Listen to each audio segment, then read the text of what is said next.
Kumusta po kayo mga minamahal naming taga-subaybay at maligayang pagbabalik sa ating channel? Sabi nila, ang bawat pamilya raw ay may itinatagong lihim. Ngunit paano kung ang pinakamabigat na lihim ay hindi isang kasalanan, kundi isang katotohanang pilit winawaksi? Ang katotohanang ang pag-ibig ay hindi laging sapat para mabuhay? Samahan ninyo kaming muli sa isang bagong kwento ng pag-ibig, pagtitiis, at pagbangon. Ito ang Hiraya na Tinakda. Ang tanging maririnig sa malawak na hapagkainan ng mga Valderrama ay ang marahang kalansing ng mga kubyertos sa mamahaling plato. Para kay Hiraya, ang kalansing na yon ay mas malakas pa sa sigaw. Ito ang tunog ng kanyang pagtitiis. Ang bawat tunog ay isang paalala ng lugar na hindi kailanman naging para sa kanya. Nakaupo siya ng tuwid. Ang kanyang likod ay hindi sumasayad sa mamahaling silya na gawa sa kahoy na mahogany. Ang kanyang damit, isang simpleng navy blue na bestida, ay luma na, ngunit maingat na pinlansya. Ang huling piraso ng dignidad na mahigpit niyang pinanghahawakan. Nasa harapan niya si Gino, ang kanyang asawa, na nakatingin lamang sa sariling plato na para bang ang solusyon sa lahat ng problema sa mundo ay nakaukit sa disenyo nito. Sa kabisera ng mesa, naroon si Senyora Estrellita Valderrama, ang matriarka, ang reyna ng kanilang maliit na kaharian na tinatawag na Hacienda del Crepúsculo.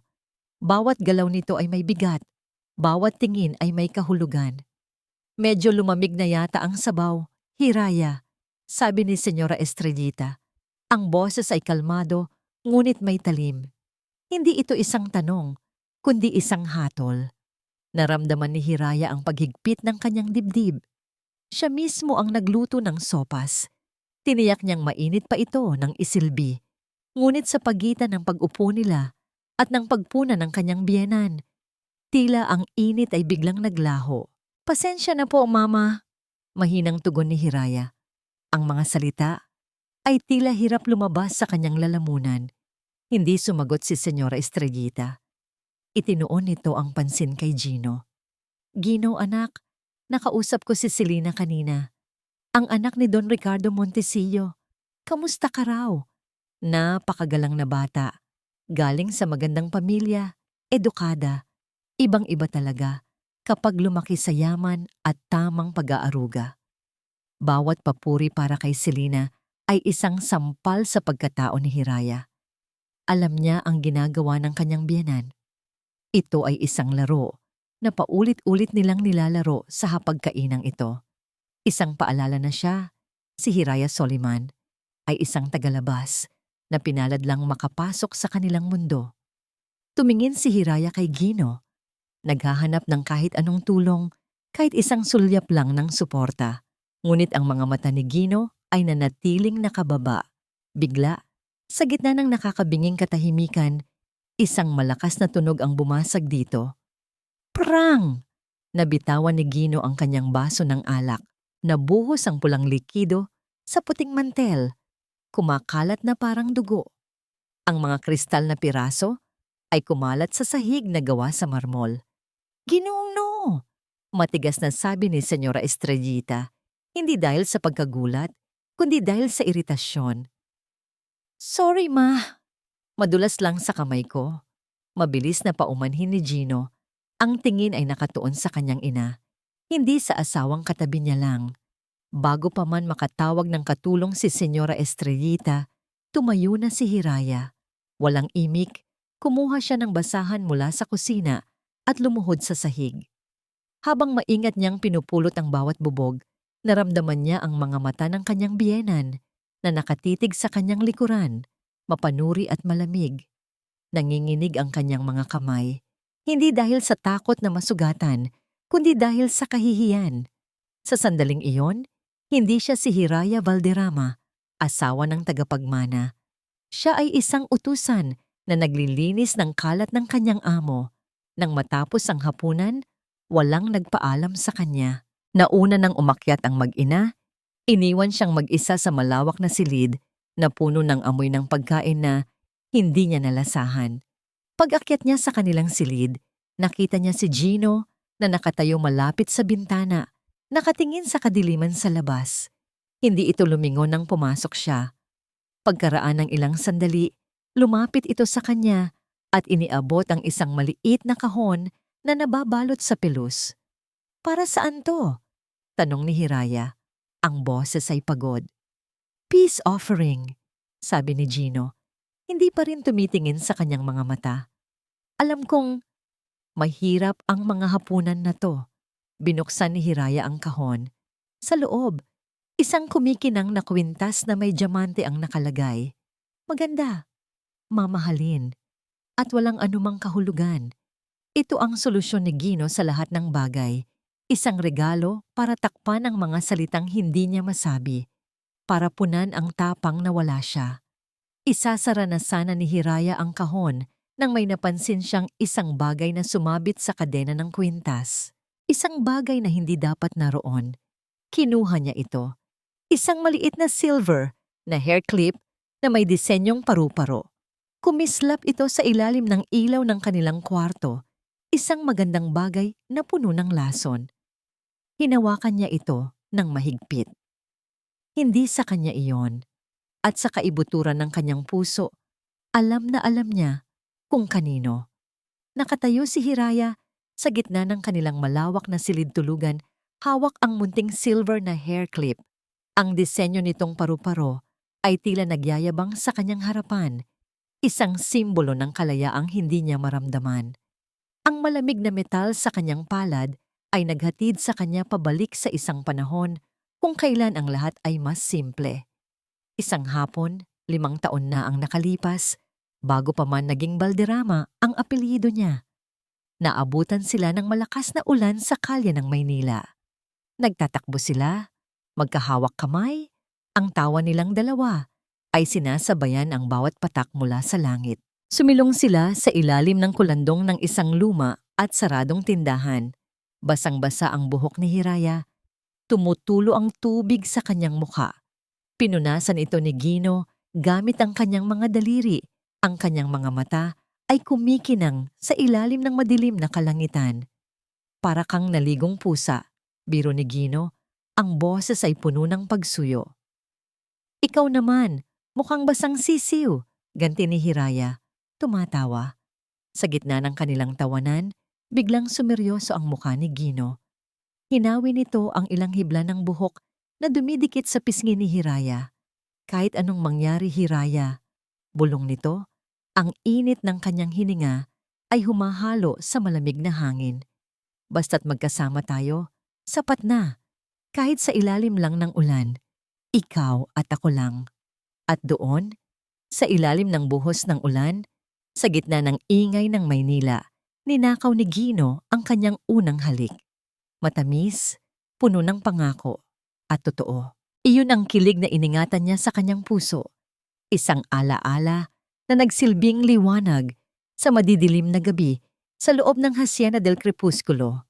Ngunit ngayon, habang tinititigan niya ang paru-paro sa kanyang kamay, ang alaala ay tila naging isang mapait na lason. Ang pangako ay napako. Ang init ay naging lamig. Pinisil niya ang hair clip sa kanyang palad hanggang sa maramdaman niya ang sakit ng dulo nito na bumaon sa kanyang balat. Ang pisikal na sakit ay isang munting aliw sa hapdi na unti-unting pumupunit sa kanyang dibdib. Hindi siya umiyak. Tapos na ang panahon ng pag-iyak. Pinalitan ito ng isang malamig at matatag na determinasyon.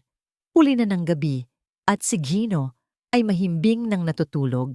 Ang marahang hilik nito ay isang insulto sa gising na diwa ni Hiraya. Dahan-dahan siyang bumangon at nagtungo sa maliit na home office na konektado sa kanilang silid. Ang lugar kung saan niya tinatapos ang ilang trabaho bilang accountant ng korporasyon ng mga Balderrama. Binuksan niya ang laptop na ginagamit ni Gino para sa trabaho. Alam niya ang password, Hiraya 7, ang anibersaryo nila, isang kabalintunaan. Sa halip ng mga personal na file, ang kanyang mga daliri ay dire-diretsyong nag-type. patungo sa corporate expense files. Bilang isang accountant, alam niya kung saan titingin. Alam niya ang mga baho na itinatago sa likod ng mga numero at mga resibo. Ang kanyang pagdududa ay hindi nagtagal. Nakita niya ang mga resibo mula sa isang mamahaling restaurant sa Taguig. Client entertainment ang nakasulat sa report. Ngunit ang petsa ay ang parehong gabi kung kailan sinabi ni Gino na mayroon siyang urgent board meeting, sunod-sunod, linggo-linggo. Pagkatapos ay nakita niya ang isang mas malaking isda, isang booking para sa isang luxury resort sa Batangas, 2 tao, isang team building seminar na siya lang ang dumalo, kasama ang isang tao na ang pangalan ay hindi nakalista. Ang tanging clue ay ang nag-aproba ng budget.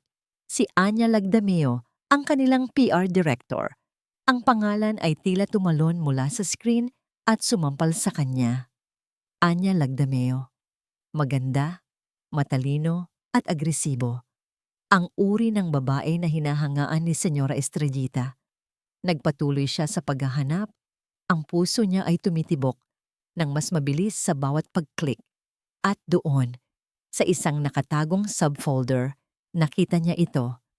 Isang file na may pangalang Project Silangan, naka-encrypt. Hindi niya mabuksan, ngunit alam niyang may itinatago ito. Isang bagay na mas malaki kaysa sa simpleng pagtataksil. Ping! Isang tunog mula sa kanyang telepono ang pumutol sa katahimikan. Isang notifikasyon. Binuksan niya ito. Isang email alert mula sa bangko. Thank you for your purchase using your Valderrama supplementary credit card ending in 8842. Amount, PHP 125,000 Saudi. Merchant, La Fina Atelier. Kinilabutan si Hiraya. La Fina Atelier, ang parehong high-end na boutique, kung saan nag-post si Anya Lagdameo sa kanyang Instagram story, 1 oras lang ang nakalipas. Ang caption, fitting for the Valderrama Charity Ball. Something stunning. 125,000 piso para sa isang bestida, para sa kanya. Hindi na ito pagdududa. Ito ay katotohanan. Isang malamig, matigas, at hindi maikakailang katotohanan. Hindi natulog si Hiraya ng gabing iyon. Naupo lamang siya sa maliit na silya sa loob ng kanilang walk-in closet. Yakap ang sarili habang hinihintay ang pagsikat ng araw. Ang bawat sinag ng umaga na tumatagos sa bintana ay tila isang sundang na lalong nagpapalinaw sa sugat ng katotohanan. Ang silver na hair clip ay nasa ibabaw ng kanyang mesa, katabi ng kanyang telepono na nagpapakita ng email mula sa bangko. Ang mga ito, ang kanyang ebidensya. Ang mga ito, ang kanyang hatol. Hinintay niyang magising si Gino. Nang lumabas ito mula sa banyo, nakabihis na para sa isang panibagong araw ng pagkukunwari. Hinarap siya ni Hiraya. Kalmado ang kanyang mukha, ngunit ang kanyang mga mata ay nagliliyab. Saan ka galing noong Biyernes ng gabi, Gino? Tanong niya. Ang boses ay steady at walang bahid ng panginginig. Natigilan si Gino, abala sa pag-aayos ng kanyang mamahaling relo. Ano? Sabi ko sa'yo, may meeting ako sa board gabi na natapos. Meeting? Inilahad ni Hiraya ang kanyang telepono. Ipinapakita ang resibo mula sa restaurant. Ang meeting ba ng board ay ginaganap na ngayon sa isang fine dining restaurant sa Taguig? Namutla si Gino. Ang kanyang mga mata ay nagpabalik-balik mula sa telepono patungo kay Hiraya. Teka, anong... Hiraya, trabaho lang yan. Kasama ko ang kliyente. Kliyente? Kinuha ni Hiraya ang hair clip. Itinaas niya ito sa pagitan nilang dalawa. Ang paru-paro ay tila lumilipad sa gitna ng tensyon. Ang kliyente mo ba ay nagngangalang Anya Lagdameo? Ang kliyente mo ba ay isinasama mo rin sa team building seminar sa Batangas? Ang pagkukunwari sa mukha ni Gino ay gumuho, napalitan ng pagkataranta. Paano mo, Hiraya? Makinig ka. Hindi, Gino. Ikaw ang makinig. sabi ni Hiraya. Ang bawat salita ay may bigat. 5 taon. 5 taon akong nagtiis sa bahay na to. Tiniis ko ang bawat masasakit na salita ng nanay mo. Tiniis ko ang bawat pagwawalang bahala mo. Tiniis ko dahil naniwala ako sa pangako mo sa ilalim ng ulan. Pero ito? Itinuro niya ang hair clip. Hindi na ito pagtitiis. Katangahan na to. Hiraya, I'm sorry. Ang sorry mo ba ay mabibili rin ng 125,000 piso? Ang boses ni Hiraya ay nagsimulang tumaas. Kasing halaga ng bestida na binili mo para sa kanya gamit ang perang pinaghirapan din ng pamilya mo. Pera na pinaghirapan kong bilangin at ayusin para sa korporasyon ninyo. Ano ang kaguluhan ito? Ang malamig na boses ni Senyora Estrellita ay pumutol sa kanilang pagtatalo. Nakatayo ito sa pintuan ng kanilang silid, nakapamaywang. Ang mukha ay walang emosyon. Hindi niya kailangang sumigaw para maramdaman ang kanyang kapangyarihan. Mama, nasabi na lang ni Gino na parang isang batang nahuli sa kasalanan. Diretsong tumingin si Senyora Estrellita kay Hiraya. Ang mga mata ay puno ng paghamak. Narinig ko ang lahat. At para sa isang walang kwentang hair clip, gumagawa ka ng ganitong eskandalo? Hindi makapaniwala si Hiraya. Hindi ito tungkol sa hair clip, Mama. Ito ay tungkol sa pagtataksil ng anak ninyo. Isang sarkastikong tawa ang kumawala sa mga labi ni Senyora Estrellita. Lumakad ito papalapit. Ang bawat hakbang ay mabigat. Pagtataksil, Hiraya iha. Si Gino ay isang balderrama. Kailangan niyang gawin ang nararapat para sa kumpanya. Si Anya Lagdameo ay isang mahalagang asset. Nagbibigay siya ng magandang imahe sa pangalan natin. Ikaw, ano ang naibigay mo? Naramdaman ni Hiraya ang pagbigat ng hangin. Ang bawat salita ng kanyang biyenan ay parang lason na unti-unting pumapatay sa kanyang kaluluwa. Pamilya niya ako, mariing sabi ni Hiraya. At bilang pamilya, dapat alam mo ang lugar mo. Ganti ng senyora. Hindi ka dapat nagrereklamo. Hindi ka dapat nagtatanong. Lumapit pa ito hanggang sa halos magkadikit na ang kanilang mga mukha. Bumulong ito. Ang mga salita ay puno ng kamandag. Sapat lang para marinig nilang tatlo. Babaeng tulad mo, dapat magpasalamat ka pa at pinayagan kang dalhin ang apelyidong Valderrama. Iyon na. Iyon ang huling patak. Ang salitang iyon ay hindi lang isang insulto. Ito ay isang pambubura. Isang pagtanggal sa lahat ng pagkatao niya, sa lahat ng sakripisyo niya, sa lahat ng pagmamahal na ibinigay niya. Sa isang iglap, ang hapdi ay naging apoy. Ang sakit ay naging galit. Ang galit ay naging desisyon. Hindi na sumagot si Hiraya. Tinalikuran niya ang mag-ina. Naglakad siya papunta sa aparador at kinuha ang isang bag. Hindi niya pinansin ang mga mamahaling damit at alahas na regalo ni Gino. Binuksan niya ang isang maliit na safe sa ilalim ng kanyang cabinet at kinuha ang isang bagay lang. Isang itim na external hard drive. Ang hard drive kung saan niya itinatago ang mga backup ng lahat ng financial records ng Valderrama Corporation sa loob ng 5 taon. Ang mga numerong minamaliit nila, ang mga detalyeng hindi nila pinapansin, ang mapa ng lahat ng kanilang mga kasalanan. Anong ginagawa mo? Tanong ni Gino, naguguluhan. Hindi lumingon si Hiraya. Naglakad siya papalabas ng silid, pababa sa engrandeng hagdanan na dati kinatatakutan niya. Bawat hakbang niya ngayon ay may bigat at layunin. Nilagpasan niya ang mga katulong na nakatingin sa kanya nang may pagtataka. Nilagpasan niya ang mga litrato sa dingding na nagpapakita ng isang masayang pamilyang hindi naman totoo. Pagdating sa malaking pinto, hinarap niya sa huling pagkakataon ang mag-inang nakasunod sa kanya. Saan ka pupunta? Sigaw ni Gino. Isang malamig na ngiti ang sumilay sa mga labi ni Hiraya. Upang kunin ang tanging bagay na hindi ninyo kayang bilhin, sagot niya. ang pangalan ko. At sa huling pagkakataon, isinara niya ang pinto ng Hacienda del Crepusculo. Sa labas, bumubuhos ang ulan, ngunit hindi na ito ang ulan ng mga alaala. Ito ang ulan na maghuhugas sa lahat ng kanyang nakaraan. Tumayo siya sa gitna ng unos, basang-basa, ngunit sa kauna-unahang pagkakataon, sa loob ng 5 taon, nakahinga siya ng malaya. Kinuha niya ang kanyang telepono, ang mga daliri ay hindi nanginginig. Hinanap niya ang isang numero na matagal na niyang itinago. Isang pangalan na naging simbolo ng kanyang huling pag-asa. Pag-asa. Idinayal niya ito. Pagkatapos ng 2 ring, isang kalmadong boses ng lalaki ang sumagot. Hinihintay ko ang tawag mo.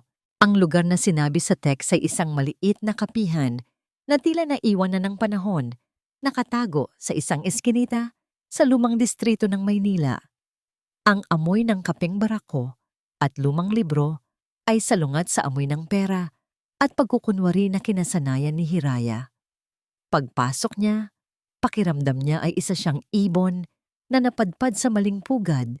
Ang kanyang simpleng damit ay tila mas angkop dito kaysa sa lahat ng mamahaling bestida na isinuot niya sa loob ng 5 taon. Sa isang sulok, malapit sa bintanang puno ng mga halaman, ay may isang lalaking nakaupo. Nasa mga 50 anyos, may manipis na salamin sa mata at nakasuot ng simpleng barong na dekalidad. Ang kanyang buhok ay may mga puti na sa gilid at habang marahan siyang umiinom ng kanyang kape, may isang aura ng kapayapaan at bigat sa kanyang presensya. Hindi siya tumingin nang pumasok si Hiraya, ngunit alam niyang ito na ang kanyang katagpo. Dahan-dahan siyang lumapit. Ikaw po ba si Pag-asa? Mahinang tanong niya. Itinaas ng lalaki ang kanyang tingin. Ang kanyang mga mata, sa likod ng salamin, ay matalas at tila nakikita ang kaluluwa ni Hiraya. Isang maliit na ngiti ang sumilay sa kanyang mga labi. Maupo ka, Hiraya, sabi nito. Ang boses ay kalmado at malalim. Nag-order na ako para sa'yo. Black coffee. Naisip kong iyon ang kailangan mo ngayon. Matapang at walang halong pait. Naupo si Hiraya. Ang kanyang pag-iingat ay unti-unting napapalitan ng pagtataka. Paano mo nalaman? Marami akong alam. Simpleng sagot ng lalaki. Alam ko na umalis ka sa Hacienda del Crepusculo kaninang madaling araw. Alam ko ang tungkol kay Gino at kay Anya Lagdameo. At higit sa lahat, tumigil ito at tinitigan siya ng diretso. Alam ko ang tungkol sa Project Silangan. Naramdaman ni Hiraya ang panlalamig ng kanyang mga kamay. Ang naka-encrypt na file. Sino ka ba talaga? Ibinaba ng lalaki ang kanyang tasa. Ang pangalan ko ay Datu Alonsina. At tulad mo, meron din akong utang na dapat singilin sa mga Valderrama. Hindi ito nagsalita na parang nagbabanta. Nagsalita ito na parang isang historian na nagsasalaysay ng isang katotohanang matagal nang nakasulat. Ang imperyong ipinagmamalaki ni Senyora Estrellita, itinayo iyon sa mga abo ng negosyo ng aking pamilya. Ang kanyang yumaong asawa, ang ama ni Gino, ay kasosyo ng aking ama. Pinagkatiwalaan siya ng aking ama at tinraidor siya. Kinuha niya ang lahat sa amin sa pamamagitan ng isang serye ng mga pekeng dokumento at madayang kontrata. Sa isang iglap, nawala ang lahat sa amin. Ang pangalan, ang yaman, ang dangal. Isang katahimikan ang namagitan sa kanila. Ang kwento ni Datu ay hindi sinamahan ng galit, kundi ng isang malalim na lungkot na nagugat na sa paglipas ng panahon. Hindi ito simpleng paghihiganti, Hiraya. Pagpapatuloy niya. Ito ay pagtatama ng isang pagkakamali sa kasaysayan. Maraming taon kong pinag-aralan ang bawat galaw nila. Naghintay ako ng tamang pagkakataon, ng tamang kasangkapan. At ang kasangkapang yon ay dumating. Tumingin si Datu sa bag na dala ni Hiraya sa lugar kung saan nakatago ang external hard drive. Naintindihan ni Hiraya Siya ang kasangkapan. Ngunit sa unang pagkakataon, hindi niya naramdaman na ginagamit siya. Naramdaman niya na binibigyan siya ng layunin. Walang pag-aalinlangan. Inilabas niya ang hard drive at dahan-dahang itinulak ito sa ibabaw ng mesa. Lahat ng financial records nila sa loob ng 5 taon, nandyan. Sabi niya, mga transaksyon, mga utang, mga lihim na account. Lahat ng kaya kong isave. Iyan lang ang lahat ng mayroon ako. Pinagmasdan ni Datu ang hard drive, ngunit hindi niya ito hinawakan. Sa halip, ang kanyang mga mata ay muling tumingin kay Hiraya. Nagkakamali ka, sabi niya sa isang malumanay, ngunit matatag na boses. Hindi iyan ang lahat ng mayroon ka. Itinuro niya ang sentido ni Hiraya. Ang utak mo, ang kaalaman mo sa kung paano tumatakbo ang sistema nila mula sa loob. Ang kakayahan mong makita ang mga bitak sa kanilang pader na hindi nakikita ng iba. Hiraya, ang hard drive ay datos lamang, ngunit ang talino mo, iyan ang lahat. Sa unang pagkakataon, mula nang umalis siya sa hasyenda, naramdaman ni Hiraya ang pag-init sa kanyang dibdib. Hindi ito galit o sakit. Ito ay pagkilala, isang pakiramdam na matagal na niyang kinalimutan. Ano ang plano? Tanong ni Hiraya. Ang boses niya ay may bagong lakas. Kinuha ni Datu ang isang table napkin at nagsulat dito gamit ang isang pluma. Ang mga Valderrama ay parang isang malaking pader na gawa sa salamin, paliwanag niya. Sa labas, matibay at kahanga-hanga. Ngunit kailangan mo lang hanapin ang tamang frequency para mabasag ito sa libu-libong piraso. Hindi natin sila titirahin ng harapan. Uumpisahan natin sa pundasyon na pinakaipinagmamalaki nila. Tumingin si Dato kay Hiraya. Ang kanyang mga mata ay seryoso na ngayon. Umpisahan natin sa Charity Foundation na ipinangalan sa ina ni Senyora Estrellita. Maaga pa lang ay gising na si Gino Valderrama, ngunit hindi dahil sa trabaho. Nagising siya mula sa isang panaginip na hindi niya matandaan. Tanging ang pakiramdam ng pagkawala at pagkabalisa ang naiwan. Ang malawak na silid na dati pinagsasaluhan nila ni Hiraya ay tila mas lumaki at mas lumamig. Ang bahagi ng kama, kung saan dati itong natutulog, ay perpektong nakaayos, hindi nagalaw. Walang amoy ng kanyang pabango. Walang mga libro sa tabi ng kama. Tanging ang nakakabinging katahimikan. 2 araw na ang nakalipas mula nang umalis si Hiraya. 2 araw na pakiramdam niya ay may kulang sa kanyang paghinga. Pumasok siya sa walk-in closet at nakita ang mga damit ni Hiraya na naroon pa rin. Ang mga bestida, mga sapatos, mga bag. Hindi ito nagdala ng kahit ano maliban sa isang maliit na bag. Akala niya, babalik ito. Akala niya, isa lang itong matinding pagtatampo na madadaan sa isang mamahaling regalo. Ngunit hindi pa rin ito tumatawag. Hindi pa rin ito tumatawag. Bumaba si Gino para mag-agahan. Ang inaasahan niyang katahimikan ay sinalubong ng presensya ni Anya Lagdameo na nakaupo na sa hapagkainan na para bang matagal na itong bahagi ng pamilya. Nakasuot ito ng isang matapang na pulang bestida, isang kulay na hinding-hindi isusuot ni Hiraya sa loob ng bahay. "Good morning, sleepyhead," bati ni Anya. May ngiti sa mga labi, ngunit ang mga mata ay abala sa kanyang tablet. "Pinagtimpla na kita ng kape. You look stressed." "Hindi lang ako nakatulog ng maayos," sagot ni Gino. Umupo sa tapat niya. Pakiramdam ay dayuhan sa sariling pamamahay. "It's about Hiraya, isn't it?" sabi ni Anya. Hindi inaalis ang tingin sa screen. "Gino, you did nothing wrong. It's a corporate decision. You have to learn to separate business from personal life." Ang kanyang mga salita ay dapat sanay nakakampante. Ngunit para kay Gino, ang mga ito ay parang walang laman. Malamig, kinalkulado. Bago pa man siya makasagot, isang malakas na kalabog ang yumanig sa kanilang katahimikan. Blag! Inihagis ni Senyora Estrellita ang isang business magazine sa ibabaw ng mesa. Ang mukha niya ay parang yelo, kalmado sa labas, ngunit nagngangalit sa loob. Basahin mo, utos niya kay Gino.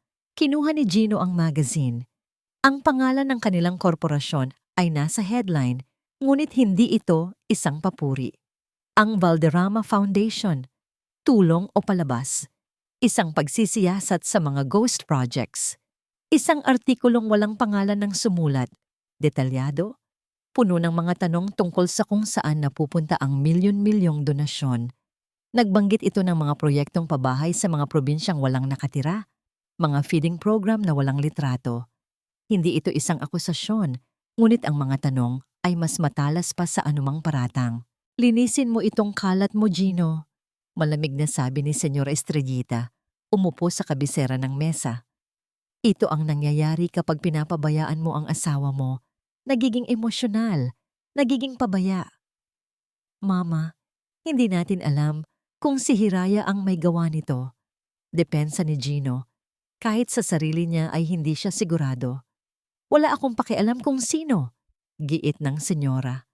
Ang gusto kong malaman ay kung paano mo ito aayusin. Tawagan mo ang mga editor. Bayaran mo kung sino ang dapat bayaran. Gamitin mo ang utak mo, Gino. Huwag mong hintaying bumagsak ang stock market bago ka kumilos. Pakiramdam ni Gino ay lumiit siya sa kanyang upuan. Sa harap ng galit ng kanyang ina, siya ay laging isang batang walang magawa. Tumingin siya kay Anya para humingi ng tulong, ngunit nakita niya lang itong marahang tumatango, tila sang-ayon sa bawat salita ng senyora. Your mother is right, Gino. We need to do damage control now. Matapos ang pinakamasakit na almusal sa kanyang buhay, umakyat si Gino sa kanyang opisina. Pinipilit niyang mag-isip, ngunit ang tanging naiisip niya ay si Hiraya. Siya ang laging nakakaalam kung ano ang gagawin sa mga ganitong sitwasyon. Siya ang tahimik na nag-aayos ng lahat ng gusot sa likod ng mga eksena. Sa isang iglap ng desperasyon, kinuha niya ang kanyang telepono at idinayal ang numero ni Hiraya. Ang bawat pag-ring ay parang isang suntok sa kanyang sikmura. Umaasa siya. Nagdarasal na sagutin niya ito. Ibinaba niya ang telepono. Ang pakiramdam ng pagkabalisa ay lalong lumala. Nag-iisa siya sa problemang ito. Biglang nag-ring ang kanyang telepono. Hindi si Hiraya. Isang pangalan ang lumabas sa screen, Don Armando Salcedo, isa sa mga pinakamatagal at pinakamalaking business partner ng kanilang pamilya. Nanginginig ang kamay niyang sinagot ito. Don Armando, napatawag po kayo? Gino Hijo, sabi ng matandang lalaki sa kabilang linya. Ang boses ay magalang, ngunit may kakaibang lamig. Nakita ko ang article sa magazine. Huwag kang mag-alala. Alam kong mga chismis lang yan. Pero bago natin pirmahan ang renewal ng kontrata natin next week, pwede ba tayong mag-usap? Para lang lilinawin ko lang ang ilang bagay tungkol sa foundation. Nanigas si Gino sa kanyang kinauupuan. Ang pader, na akala niya'y matibay, ay nagkaroon na ng unang bitak. At alam niyang simula pa lamang ito. Sa isang maliit, ngunit malinis na apartment sa ika-20 palapag ng isang gusali sa Ortigas, nakatayo si Hiraya Soliman sa harap ng salamin. Ngunit ang babaeng nakatingin pabalik ay hindi na ang Hiraya na umalis sa Hacienda del Crepusculo. Ang kanyang mahabang buhok na dati, laging nakapusod ng maayos ay hanggang balikat na lamang ngayon. Isang gupit na nagbigay sa kanya ng bagong anyo. Mas simple, mas matapang. Nakasuot siya hindi ng bestida, kundi ng simpleng slacks at puting blouse. Ito ang kanyang bagong uniforme. Ang kanyang baluti para sa digmaang hindi niya pinili, ngunit kailangan niyang tapusin. Ang apartment ay nagsisilbing kanilang war room. Ang isang pader ay puno ng isang malaking whiteboard kung saan nakaguhit ang mga flowchart ng istruktura ng Valderrama Corporation. May mga litrato ni Gino, Senyora Estrellita at ng mga miyembro ng board. Ang mga pulang sinulid ay nagkokonekta sa mga pangalan at mga kumpanya, isang mapa ng mga kasalanan na sila lang ni Dato Alunsina ang nakakaintindi. Ang unang hakbang ay parang paghagis ng isang maliit na bato sa isang tahimik na lawa. Sabi ni Datu mula sa kanyang kinauupuan, hawak ang isang tasa ng kape. Ang epekto ay hindi biglaan. Ito ay mga alon ng pagdududa na unti-unting lumalaki. Pinagmamasdan ni Hiraya ang balita sa kanyang laptop. Ang artikulo tungkol sa foundation ay kumalat na sa social media. Ang stock price ng Valderrama Corp, bagamat hindi bumagsak, ay nagsimulang magpakita ng maliliit ngunit tuloy-tuloy na pagbaba. Nagsisimula na ang mga alon, sabi ni Hiraya, isang bakas ng determinasyon sa kanyang boses. Tama, sagot ni Datu. At habang abala silang pakalmahin ang mga alon na iyon, ihahagis natin ang pangalawang bato, isang mas malaki. Lumapit si Datu sa whiteboard at itinuro ang isang pangalan ng kumpanya, Luminaria Properties. Isang subsidiary ng Valderrama Corp na humahawak sa kanilang mga real estate projects. Alam mo ba ang kwento ng langgam at ng elepante, Hiraya? Tanong ni Datu. Ang kanyang mga mata ay matalino sa likod ng kanyang salamin. Hindi mo kailangang maging kasing lakas ng kalaban mo. Kailangan mo lang maging mas matalino. Alam ng langgam na hindi niya kayang itumba ang elepante sa isang kagat. Kaya ang ginawa niya, pumasok siya sa tenga nito at unti-unting nginat-ngat ang loob hanggang sa ito'y bumagsak. Itinuro niya ang mga dokumentong inilatag ni Hiraya sa mesa, mga kopya mula sa hard drive. Ang Luminaria Properties ang kanilang elepante at ang mga overvalued assets at cross-collateralized loans na ito. Tinapik niya ang mga numero. Ito ang tenga. Dito tayo papasok. Sa sumunod na 2 araw, nagtrabaho sila ng walang tigil. Pinag-aralan ni Hiraya ang bawat numero. Ginamit ang kanyang kaalaman bilang kanilang dating accountant para hanapin ang mga butas, ang mga anomalya na siya lang ang makakakita. Inipon nila ito sa isang malinis at detalyadong report, puno ng ebidensya na hindi maitatanggi. Nang matapos, umupo si Hiraya sa harap ng kanyang laptop. Binuksan niya ang isang encrypted email service.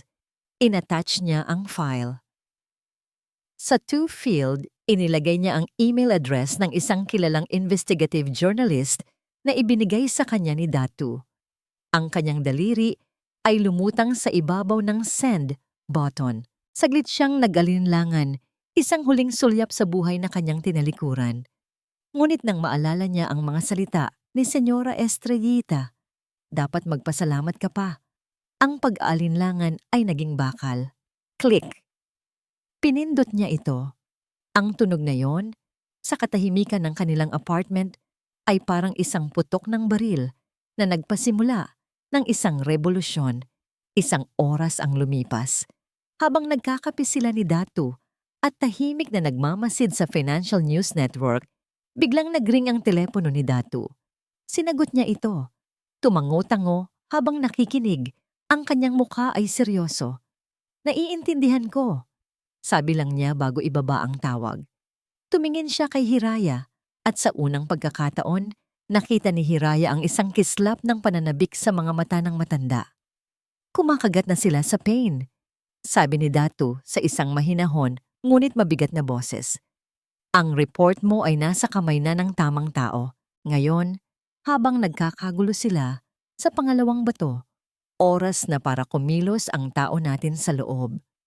Natigilan si Hiraya, hawak ang kanyang tasa. Ang init nito ay hindi niya maramdaman. Tao natin? Tanong niya, puno ng pagtataka. Mayroon tayong tao sa loob ng Valderrama Corporation. Isang misteryosong ngiti ang gumuhit sa mga labi ni Dato Alunsina. Tao natin? Ang tanong ni Hiraya ay umalingaw-ngaw sa katahimikan ng kanilang apartment. Ang ideya ay tila imposible. Sino ang maglalakas loob na traidurin ang mga Valderrama mula sa loob? Isang mahabang katahimikan ang sagot ni Datu. Tinitigan lamang siya nito na para bang sinusukat kung handa na ba si Hiraya para sa katotohanang kanyang maririnig. Ang pinakamagandang tago-taguan ay sa lugar na hayag. Sa wakas ay sabi ni Datu, "Hiraya, ang taong tinutukoy ko ay ang babaeng kinasusuklaman mo." Kumunot ang noo ni Hiraya. "Anong ibig mong sabihin?" Si Anya Lagdameo. Ang pangalan ay parang isang bombang sumabog sa loob ng silid. Napatayo si Hiraya. Ang kanyang silya ay gumawa ng malakas na tunog sa sahig. Ang pagkabigla ay mabilis na napalitan ng di paniniwala. "Imposible," sabi ni Hiraya. Nanginginig ang ulo. Siya ang dahilan ng lahat ng ito. Nakita ko sila, Datu. Naramdaman ko ang sakit. "Alam ko," malumanay na sabi ni Datu. "At iyon ang pinakamahirap na bahagi ng plano. Ang sakit na naramdaman mo ay totoo. Ngunit ang motibo niya ay hindi tulad ng iyong inaakala. Mahigit 1 taon ko siyang inihanda. Si Anya ay galing din sa isang pamilyang sinira ng mga Valderrama. Matagal na panahon na. Nakita ko sa kanya ang talino at ang uhaw para sa katarungan. Nilapitan niya si Gino hindi para sa pera, kundi para makalapit sa mga dokumento, sa mga usapan na hindi natin maririnig." Parang umiikot ang mundo ni Hiraya. Ang lahat ng galit na itinago niya para kay Anya ay biglang nawalan ng pupuntahan. Ang babaeng sinisi niya sa pagkasira ng kanyang pamilya ay isa palang kakampi. Ang hair clip, ang bestida. Bulong ni Hiraya. Lahat iyon ay parte ng palabas. Paliwanag ni Datu. Isang masakit ngunit kinakailangang palabas para makuha ang tiwala ni Gino at lalo na ang tiwala ni Senyora Estrellita. Kailangan niyang maging perpektong kontrabida sa kwento mo para hindi siya paghinalaan. Naupo si Hiraya nang hihina. Ang isip niya ay naglakbay pabalik. Ang mga tingin ni Anya sa mga party na akala niya'y paghamak ay marahil pag-aaral pala. Ang mga tanong nito kay Gino tungkol sa negosyo na akala niya'y pakikialam ay pangangalap pala ng impormasyon. Gino, ang hangin sa loob ng boardroom ng Valderrama Corporation ay makapal at hindi mahinga. Nakaupo si Gino sa kabisera ng mesa, ngunit pakiramdam niya ay siya ang nasa silya elektrika. Ang mga miyembro ng board, mga matatandang lalaki, nakasosyo pa ng kanyang ama, ay nakatingin sa kanya na may pagdududa. "Gino, ang artikulong ito tungkol sa Luminaria Properties ay mas seryoso," sabi ni Mr. Velasco, ang pinaka-senior sa kanilang lahat. "Hindi na ito chismis. May mga numero, may mga petsa. Paano mo ito ipapaliwanag?" Pinagpapawisan ng malamig si Gino. "We are looking into it, Mr. Velasco. It's a smear campaign." Biglang bumukas ang pinto ng boardroom. Pumasok si Anya, may dalang tablet, ang kanyang mga takong ay tumutunog sa sahig na gawa sa marmol. Siya ay kalmado at kontrolado. "My apologies for the intrusion, gentlemen," sabi niya sa isang malinaw at kumpiyansang boses. "Gino, if you don't mind, I prepared a preliminary report on the media impact of this new article. I thought it would be prudent to face the data head-on." Para kay Gino, si Anya ay isang anghel na dumating para iligtas siya. Tumango siya, nagpapasalamat. "Sige, Anya. Go ahead." Ngunit habang nagsasalita si Anya, ang pakiramdam ng pasasalamat ni Gino ay unti-unting naging pagkabalisa. "Based on our analytics, the negative sentiment online has increased by 40% in the last 3 hours. Sabi ni Anya, ipinapakita ang mga nakakatakot na graph. Ang tiwala ng mga investor ay nasa wait-and-see mode. Kung hindi tayo makakapaglabas ng isang malinaw na statement na sinusuportahan ng ebidensya sa loob ng 24 oras, maaari tayong makaranas ng significant stock devaluation." Hindi niya sinisisi si Gino. Nagpepresenta lang siya ng mga katotohanan, ngunit sa paggawa nito, ipinapakita niya sa lahat ng nasa silid ang isang bagay, na siya ang may kontrol sa sitwasyon habang si Gino ay nalulunod. Tumingin si Mr. Velasco hindi kay Anya, kundi kay Gino. Gino, ano ang ebidensyang ilalabas natin? Ikaw ang CEO. Nasaan ang sagot mo? Sa unang pagkakataon, habang tinitigan ni Gino si Anya na nakatayo doon, perpekto at mahusay, hindi niya nakita ang kanyang kakampi. Nakita niya ang isang estranghera, isang taong mas matalino at mas mapanganib kaysa sa kanyang inakala. POV, Hiraya. Para maniwala ka, sabi ni Datu, at ipinatong sa mesa ang isang maliit na digital recorder. Pinindot niya ang play. Boses ni Anya. You look so worried, Gino. It's just a business problem. Boses ni Gino. Hindi mo naiintindihan, Anya. Si Mama, she will kill me. Hindi ko naman talaga alam ang tungkol sa mga utang na yon. I just sign whatever she tells me to sign. Ako ang CEO pero sa totoo lang, sunod-sunuran lang ako sa kanya. Pinatay ni Datu ang recorder. Ang huling piraso ng damdamin ni Hiraya para kay Gino, ang awa, ang natitirang pagmamahal mula sa mga alaala ng ulan ay naglaho. Napalitan ito ng isang malamig at matigas na katotohanan. Ping! Isang text message ang dumating sa telepono ni Datu. Binasa niya ito at ang kanyang mukha ay biglang sumeryoso. Ipinakita niya ang screen kay Hiraya. Galing ito kay Anya. Iisang pangungusap lang. Alam niyang may espiya sa loob. Sinisimulan na niya akong imbestigahan. Ang private office ni Senyora Estrellita Valderrama sa pinakatuktok ng Valderrama Tower ay ang kanyang trono. Mula dito, tanaw niya ang buong Distrito Luminaria, isang syudad na binuo ng salamin at bakal, isang syudad na naniwala sa kapangyarihan ng kanyang apelyido. Ngunit ngayon, ang tanawing iyon ay hindi nagbibigay sa kanya ng kasiyahan, kundi ng nag-aalab na galit.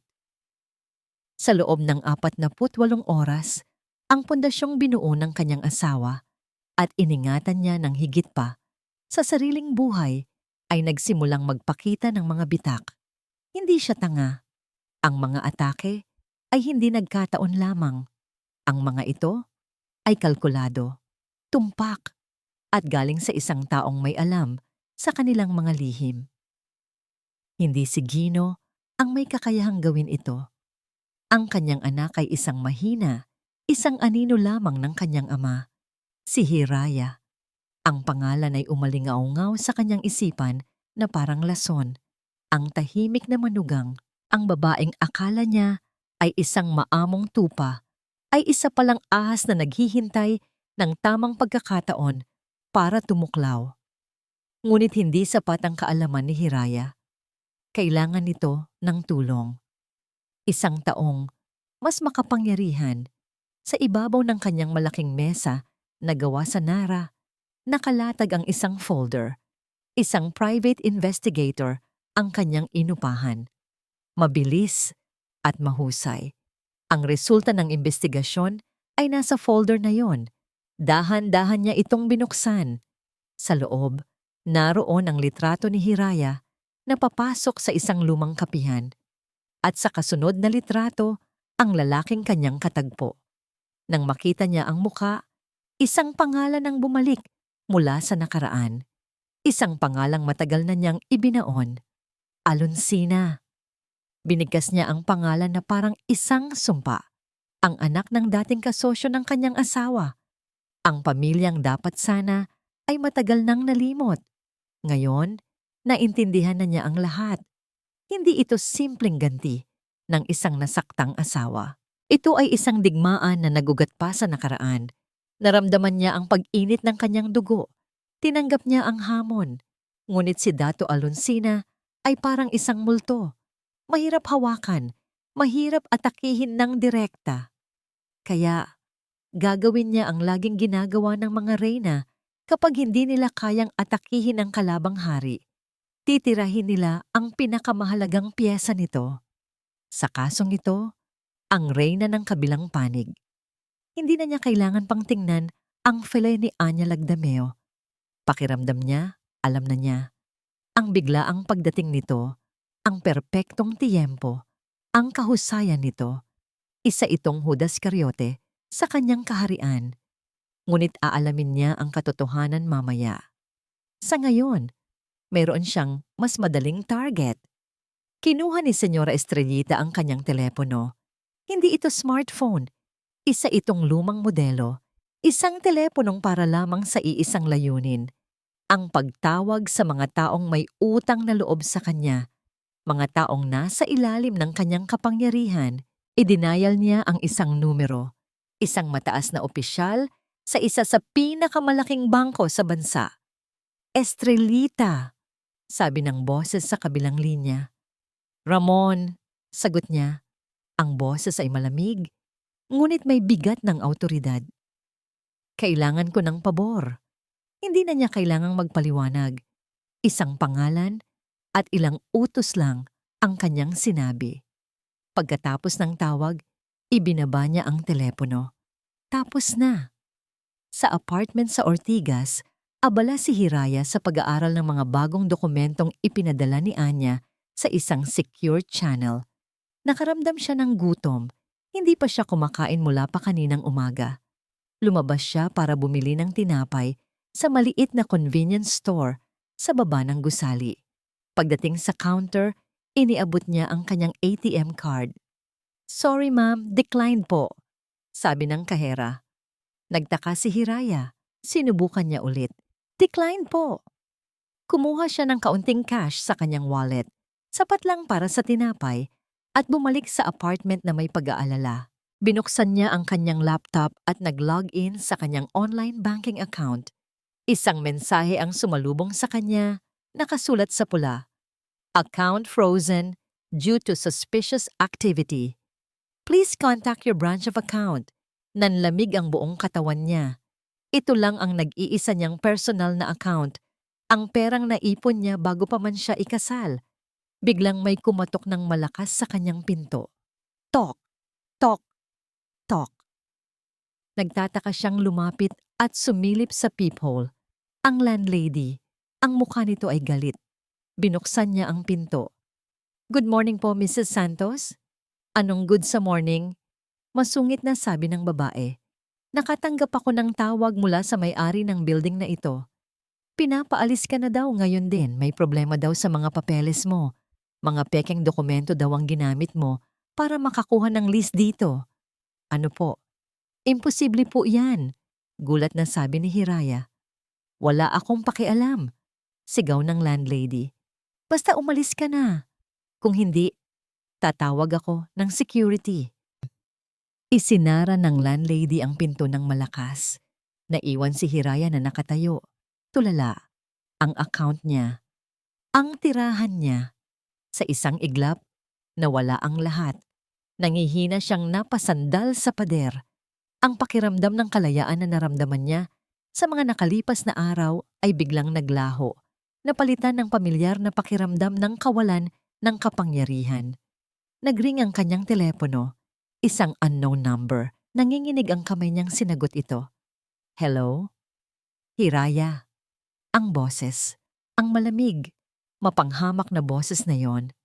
Kamusta? Tanong ni Senyora Estrellita Valderrama mula sa kabilang linya, may halong panunuya. Ang buhay na wala ang apelyidong Valderrama. Madali lang ba?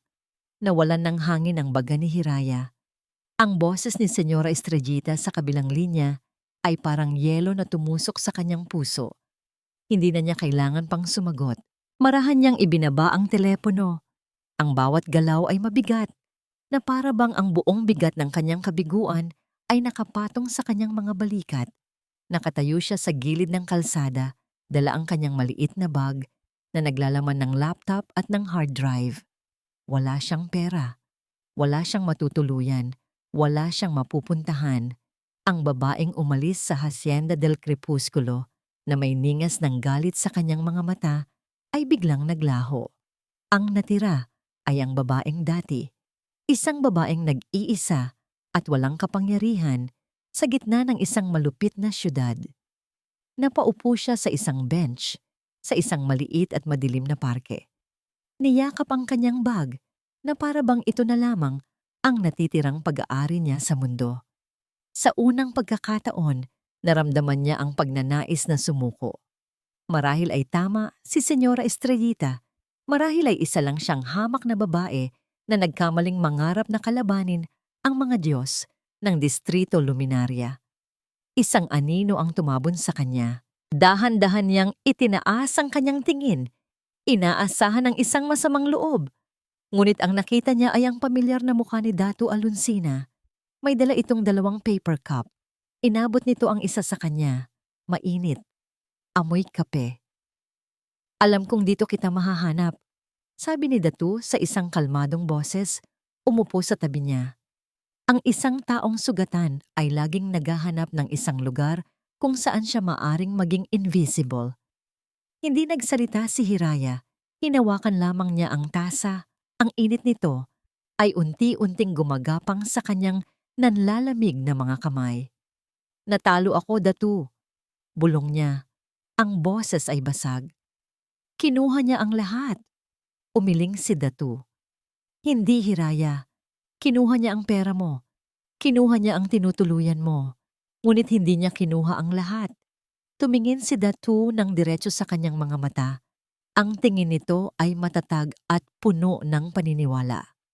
Maari niyang i-freeze ang account mo sa bangko, ngunit hindi niya kayang i-freeze ang utak mo. Maari kanyang palayasin sa isang apartment, ngunit hindi kanya kayang palayasin mula sa kaalaman na taglay mo. Tinitigan ni Hiraya ang matanda, at ang mga salita nito ay dahan-dahang tumagos sa pader ng kanyang pagkabigo.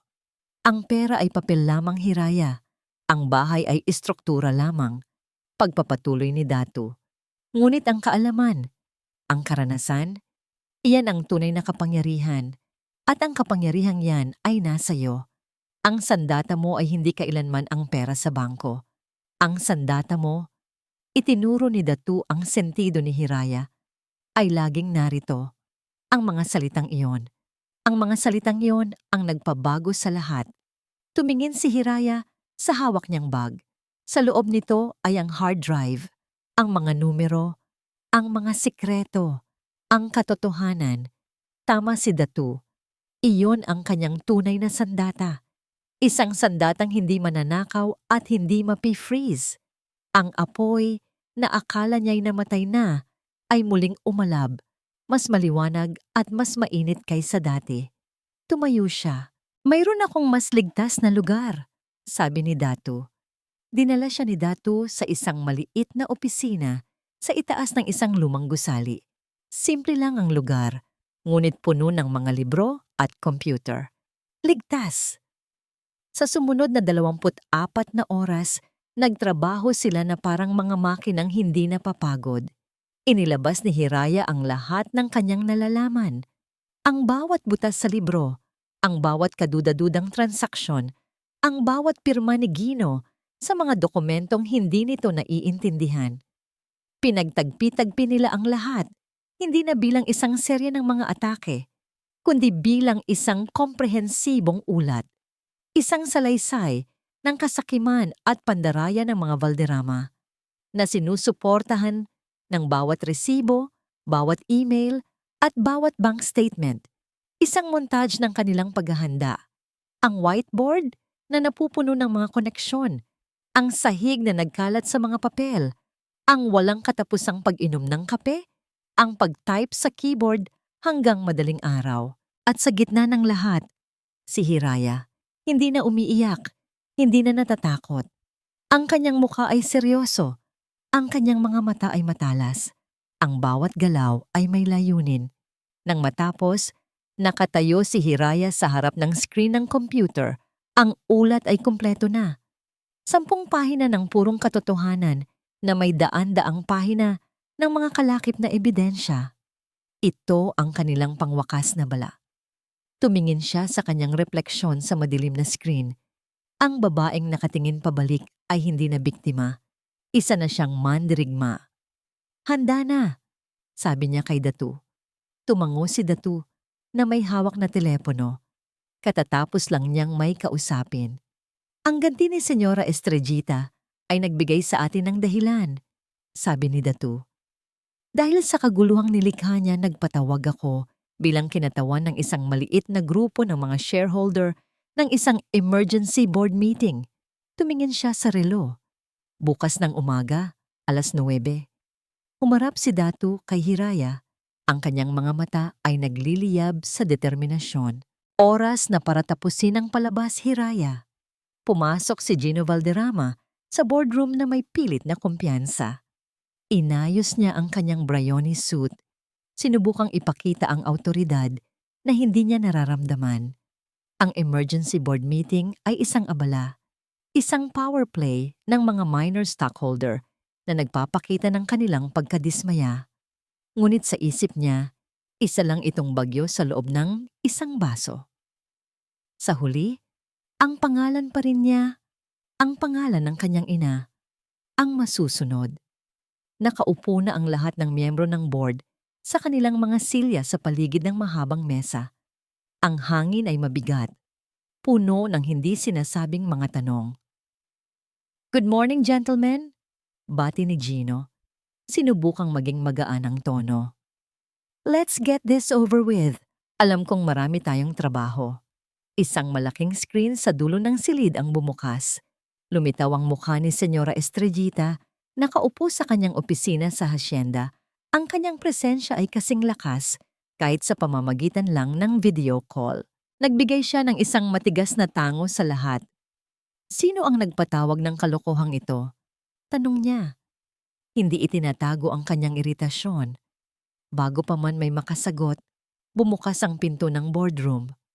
Pumasok si Datu Aluncina, nag-iisa, kalmado, nakasuot ng simpleng barong, sa kanyang kamay, isang payat na leather briefcase. Ang lahat ng mga mata ay napunta sa kanya. "Magandang umaga," sabi ni Datu. Ang kanyang boses ay malinaw at may bigat. "Ako si Datu Aluncina. Kinakatawan ko ang Aluncina Group at ang iba pang minor stockholders na humiling ng pulong na ito." Isang mapanghamak na tawa ang narinig mula sa speaker. "Aluncina?" sabi ni Senyora Estrellita. "Ang anak ng traidor? Anong karapatan mong tumapak sa gusaling ito?" Hindi na tinag si Datu. "Ang nararapat na tanong, Senyora, ay kung ano ang karapatan ninyong manatili sa pamumuno ng korporasyong ito." Sa maliit na opisina, ilang kilometro ang layo, nakatutok si Hiraya sa screen ng kanyang laptop. Nakakonekta siya sa isang secure audio feed na ibinigay ni Anya bago pa man ito mag-offline. Hindi niya nakikita ang mga mukha, ngunit naririnig niya ang bawat hininga, ang bawat pag-ubo, ang bawat salita. Ang kanyang puso ay kumakarera. Ang kanyang mga palad ay basa sa pawis. Ito na yon. Narinig niya ang boses ni Datu, matatag at hindi natitinag. Sa mga nakaraang linggo, pagsisimula ni Datu, ang Valderrama Corporation ay tinamaan ng mga seryosong aligasyon. Ngunit narito ako ngayon para sabihin sa inyo na ang mga aligasyon na iyon ay hindi man lang kumakamot sa ibabaw ng katotohanan. May narinig si Hiraya na pag-click. Alam niyang inilabas na ni Datu ang mga dokumento. Ito ay isang ulat, pagpapatuloy ni Datu, na nagdedetalye ng sistematikong pandaraya, money laundering sa pamamagitan ng mga shell corporation at paggamit ng pondo ng kumpanya para sa personal na interes na naganap sa ilalim ng pamumuno ni Mr. Gino Valderrama. "Kasunuhanlingan yan," sigaw ni Gino. "Talaga ba, Mr. Valderrama?" tanong ni Datu. Inilabas niya ang isang maliit na digital recorder, ang parehong recorder na ipinarinig niya kay Hiraya. Marahil ay pamilyar ka sa boses na ito. Pinindot niya ang play. Ang boses ni Gino ay pumuno sa silid, lasing at desperado. "Hindi ko naman talaga alam ang tungkol sa mga utang na yon. I just sign whatever she tells me to sign. Ako ang CEO. Pero sa totoo lang, sunod-sunuran lang ako sa kanya." Isang kolektibong paghinga ng pagkagulat ang narinig ni Hiraya sa feed. "This is illegal!" Sigaw ni Senyora Estrellita mula sa screen. "You cannot use an illegal recording in a formal meeting." "Tama po kayo, Senyora," sagot ni Datu. "Kaya naman, hindi lang iyan ang dala ko." Sunod-sunod niyang inilatag ang mga ebidensya. Ang mga pekeng invoice na may pirma ni Gino. Ang mga bank transfer patungo sa mga offshore account na nakapangalan sa mga kamag-anak ng mga Valderrama. Ang mga overvalued na kontrata na laging napupunta sa iisang supplier. Ang bawat pahina ay isang pako sa kabaong ng kanilang imperyo. Ang mga miyembro ng board na dati kampante ay nagsimulang mag-usap-usap. Ang kanilang mga mukha ay nagbago mula sa pagdududa patungo sa pagkabahala at sa huli, sa galit. Sila rin ay niloloko. "Gino, say something!" Utos ni Senyora Estrellita. Ang kanyang boses ay nagpapanik na, ngunit si Gino ay hindi makapagsalita. Nakatingin lamang siya sa mga dokumento, sa sarili niyang pirma na paulit-ulit na lumalabas. Ito ang katotohanan na pilit niyang iniiwasan. "This has to stop. I am muting this nonsense!" Sigaw ng senyora. Ngunit bago pa niya magawa, isang matigas na boses ang pumigil sa kanya. Si Mr. Velasco. "Huwag, Estrellita," sabi ng matanda. "Tapos ka na." Tumingin si Mr. Velasco sa paligid ng mesa. "Gentlemen, sa harap ng mga ebidensyang ito, I move for a vote of no confidence against our CEO, Mr. Gino Valderrama."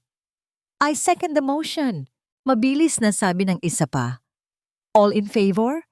Narinig ni Hiraya ang sunod-sunod na aye. Malakas, nagkakaisa, walang pag-aalinlangan. "All opposed?" Katahimikan. Maging si Gino ay hindi nagtaas ng kamay. "The motion is carried," anunsyo ni Mr. Velasco. "Mr. Valderrama, you are hereby removed as CEO and Chairman of the Board, effective immediately. Security will escort you out." Narinig ni Hiraya ang tunog ng isang silyang itinulak. Ang mga yabag. Ang pagbukas ng pinto. Pagkatapos, katahimikan. Bago tapusin ang pulong, muling nagsalita si Datu Aluncina. Ang kanyang boses ay umaalingaw-ngaw sa silid na puno ng tensyon. "Nais ko lang liwanagin," sabi niya. "Ang hustisyang ito ay hindi para sa akin. Ito ay para sa lahat ng pamilyang sinira ninyo. At higit sa lahat, ito ay bunga ng katapangan at talino ng isang babaeng minaliit at tinapakan ninyo." Isang huling hininga. Ang pangalan niya ay Hiraya Soliman. Sa kabilang dulo ng linya, napapikit si Hiraya. Dumaloy ang mga luha sa kanyang mga pisngi. Ngunit hindi ito luha ng pighati. Ito ay luha ng tagumpay. Ang balita ay kumalat na parang apoy. Sa loob ng ilang oras, ang pangalang Valderrama, na dati simbolo ng kapangyarihan, ay naging simbolo ng kahihiyan. Ang stock market ay nag-react ng may bagsik. Ang mga headlines sa bawat news channel at pahayagan ay walang awa. Ngunit sa loob ng Hacienda del Crepusculo, mayroong isang uri ng katahimikan na mas masakit pa sa anumang ingay. Nakaupo si Senyora Estrellita Valderrama sa kanyang paboritong silya sa gitna ng kanilang malawak na sala. Nakapatay ang telebisyon, nakababa ang telepono. Nakatingin lamang siya sa kawalan. Ang kanyang mukha ay parang isang maskarang gawa sa porselana. Maganda, matigas, at walang anumang emosyon. Ngunit sa loob, ang kanyang mundo ay gumuho na. Kaninang umaga, dumating ang mga abogado. Sumunod ang mga government agent na may dalang mga dokumento. Freeze order, seizure of assets, investigation. Ang mga salitang dati para lang sa iba, ngayon ay nakatutok na sa kanya. Isa-isang nagpaalam ang mga katulong na matagal nang nagsilbi sa kanila. Ang iba'y may halong awa sa kanilang mga mata. Ang iba'y may hindi maitatagong kasiyahan. Ang hardinero, ang kusinera, ang mga security guard. Lahat sila'y umalis. Iniwan ng reyna Sa kanyang abandonadong palasyo, isang ahente, isang bata, at magalang na lalaki ang lumapit sa kanya ng may pag-iingat. Senyora, kailangan po naming ilagay ang mga seal na ito sa ilang mga gamit ninyo for inventory purposes. Hindi siya kumibo. Hinayaan niya lang silang gawin ang kanilang trabaho. Pinanood niya habang nilalagyan ng pulang sticker ang isang antigong piano na minana pa niya sa kanyang ina.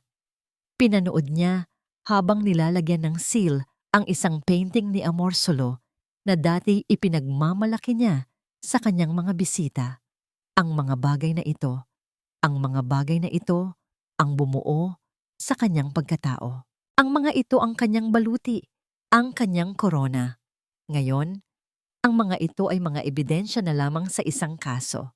Sinubukan niyang tawagan ang kanyang mga kaibigan, ang mga senador, ang mga general, ang mga kapwa niya socialite. Ang iba ay hindi sinasagot ang tawag. Ang iba naman ay nagbibigay ng mga dahilan, mga pangakong walang laman. Sa isang iglap, ang mga taong dati yumuyuko sa kanya ay tila hindi na siya kilala. Napagod siyang umupo. Dahan-dahan siyang tumayo at naglakad sa pasilyo.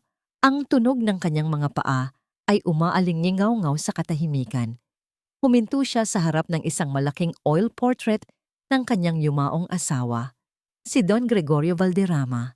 Isang lalaking may matigas na panga at mga matang puno ng ambisyon. Ang lalaking nagsimula ng lahat ng ito. Tinitigan niya ang larawan. Ginawa ko ang lahat para protektahan ang pangalan mo. Gregorio. Bulong niya sa hangin. Ginawa ko ang lahat para sa pamilyang ito.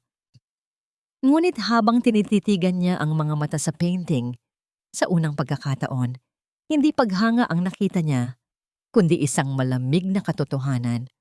Ang pundasyon na ipinagtatanggol niya ay hindi gawa sa dangal, kundi sa kasinungalingan. At sa pagtatanggol niya rito, naging halimaw siya na kinatatakutan maging ng sarili niyang anak. Naglakad siya patungo sa bintana, hinawi ang makapal na kurtina. Tanaw niya ang malawak na hardin na dati puno ng buhay. Ngayon, ang mga bulaklak ay nagsisimula ng malanta. Ang pangalan ng kanilang tahanan, Hacienda del Crepúsculo, Hacienda ng Takip Silim, isang angkop na pangalan para sa paglubog ng kanilang imperyo.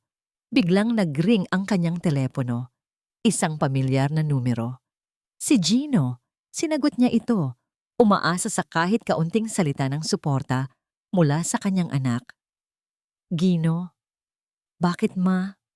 Ang boses ni Gino sa kabilang linya ay hindi puno ng pag-aalala, kundi ng panunumbat, puno ng galit na naipon sa loob ng maraming taon. Bakit mo ginawa to? Anong sinasabi mo? Lahat ng ito. Ang pagtrato mo kay Hiraya, ang pagkontrol mo sa buhay ko. Kung naging mabuti ka lang sana sa kanya, kung hinayaan mo lang sana akong maging asawa sa kanya, hindi sana mangyayari ang lahat ng ito. Ang bawat salita ni Gino ay parang isang sampal. Sinira mo ang buhay ko, ma. Sinira mo ang sarili mong pamilya. Lahat ng ito ay kasalanan mo. Click. Ibinaba ni Gino ang telepono. Nabitiwan ni Senyora Estrellita ang kanyang telepono. Bumagsak ito sa mamahaling Persian carpet ng walang tunog. Ang huling sinag ng papalubog na araw ay tumama sa kanyang mukha. Wala nang natira. Hindi siya hinawakan ng sinuman. Hindi siya sinaktan. Ngunit ang lahat ng kanyang pinaniwalaan, ang lahat ng kanyang ipinaglaban, ay gumuho sa kanyang harapan. Iniwan siyang mag-isa sa gitna ng mga abo. Ilang buwan ang lumipas. Ang pangalang Valderrama ay unti-unti nang nalimot. Naging isang babala na lamang na ibinubulong sa mga boardroom ng Distrito Luminaria. Nakatayo si Hiraya Soliman sa bangketa sa tapat ng dating Valderrama Tower.